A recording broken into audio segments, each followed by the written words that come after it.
চেয়েছেন বই মেলা থেকে উনি অল্প সময়ের মধ্যে এখানে পৌঁছাবেন। উনি আসলে আমরা সকল কার্যক্রম আমাদের শেষ, উনি বক্তব্য দিয়ে ওনাকে সম্মাননা দিয়েই আমাদের অনুষ্ঠান শেষ হবে। এই সময়ে আমাদের সাংস্কৃতিক অনুষ্ঠান চলবে, ফাঁকে ফাঁকে আমাদের রেফাল ড্র চলতে থাকবে। যেহেতু অনেকগুলো পুরস্কার, সাংস্কৃতিক অনুষ্ঠানের ফাঁকে ফাঁকে আমাদের রেফাল ড্রও চলতে থাকবে।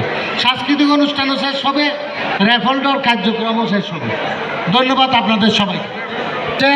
ম্যাগাজিন নিয়েছেন, ম্যাগাজিনের মধ্যে দুটা চমক ছিল। একটা হচ্ছে আজীবন সদস্যদের দীর্ঘদিন ধরে কোনো সনদ দেওয়া হয় নাই, আপনাদের সনদ দেওয়ার জন্য ব্যবস্থা করেছি। এটা সুন্দর হস্তক করে আপনারা আপনাদের সদস্য নম্বর ম্যাগাজিন থেকে দেখে ওখানে বসিয়ে এটা ফিল আপ করে নেবেন এবং আশা করি বান্ডিং করে ঘরে রেখে দেবেন।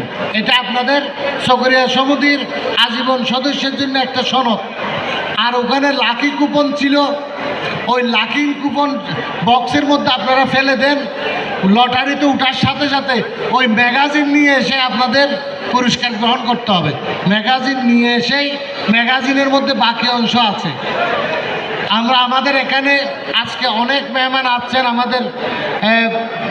আমাদের অত্যন্ত বারে বারে নির্বাচিত এবং বিপুলভাবে সমাদৃত আমাদের ফেকুয়া উপজেলা আছেন, রাজু ভাই আছেন, সমাজসেবার ওয়াহিদুল আলম শাম আছেন, সমাজসেবার সহকারী পরিচালক, আরও অনেক গণ্যমান্য ব্যক্তিবর্গ আছেন, যাদেরকে যেভাবে সম্মান দেওয়া দরকার, মর্যাদা দেওয়া দরকার, গুরুত্ব দেওয়া দরকার, তাদেরকে আমরা সেভাবে পারি না। আর আমাদের কাছে আমাদের আজীবন সদস্যরা অনেক অনারেবল পার্সন, অনেক সম্মানিত, তাদেরকেও যেভাবে সম্মানিত করার ভাবে শৃঙ্খলা দেওয়া দরকার ছিল, আমরা পারি নাই।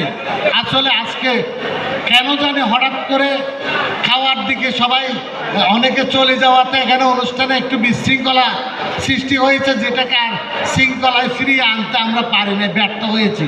এই জন্য আমরা সকল আজীবন সদস্যদের কাছে ক্ষমা চেয়ে নিচ্ছি। তবে ব্যর্থ হলো গড়ের মানুষের কাছে, গড়ের লোকের কাছে ব্যর্থতা, এটা কোনো ব্যর্থতাই না।